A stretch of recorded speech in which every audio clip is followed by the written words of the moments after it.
സ്തുതിയായിരിക്കട്ടെ. ഹായ് കൂട്ടുകാരെ, പുതിയ വർഷത്തിൽ കുഞ്ഞിളം ചിന്ത വന്നെത്തി കേട്ടോ.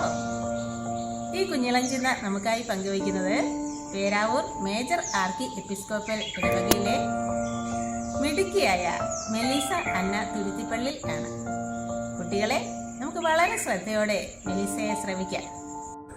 ഈശോ മിശിഹായ്ക്ക് സ്തുതിയായിരിക്കട്ടെ. ഈശോയുടെ കൂട്ടുകാരെ, എല്ലാവർക്കും സുഖമല്ലേ? ഇന്ന് ഞാൻ നിങ്ങൾക്ക് ഒരു സ്പെഷ്യൽ ഗസ്റ്റിനെ പരിചയപ്പെടുത്തട്ടെ. ഈ വ്യക്തി കൂടെ ഉണ്ടെങ്കിൽ നമ്മുടെ എല്ലാ കാര്യങ്ങളും 100% സക്സസ് ആയിരിക്കും. പിന്നെ നമ്മൾ സൂപ്പർ ഹീറോസായി മാറും.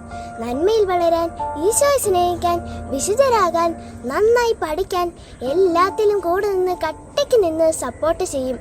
ഈ വ്യക്തി ആരാണെന്നറിയാൻ കൊതിയുണ്ടല്ലേ? ഈ വ്യക്തിയാണ് പരിശുദ്ധാത്മാവ്.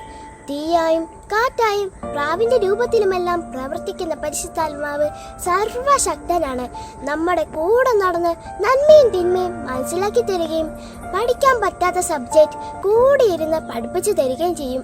പിന്നെ സാത്താന് നമ്മെ തൊടാനാവില്ല. പരിശുദ്ധാത്മാവിനെ ഫ്രണ്ട് ആക്കണമെങ്കിൽ ഒരു പോളിസി ഉണ്ട്. നമ്മുടെ ലൈഫിലേക്ക് പരിശുദ്ധാത്മാവിനെ ക്ഷണിക്കണം. എന്നിട്ട് ഇടയ്ക്കിടയ്ക്ക് പരിശുദ്ധാത്മാവെ, ഞാൻ അങ്ങയെ സ്നേഹിക്കുന്നു, എന്നെ നയിക്കണമേ, എന്നിൽ കനിയണമേ എന്ന് പ്രാർത്ഥിക്കണം. മനസ്സിൽ ഉരുവിടാൻ വേണ്ടി ഒരു വചനവും കൂടി ഞാൻ നിങ്ങൾക്ക് പറഞ്ഞു തരാം. ലൂക്ക 1:35.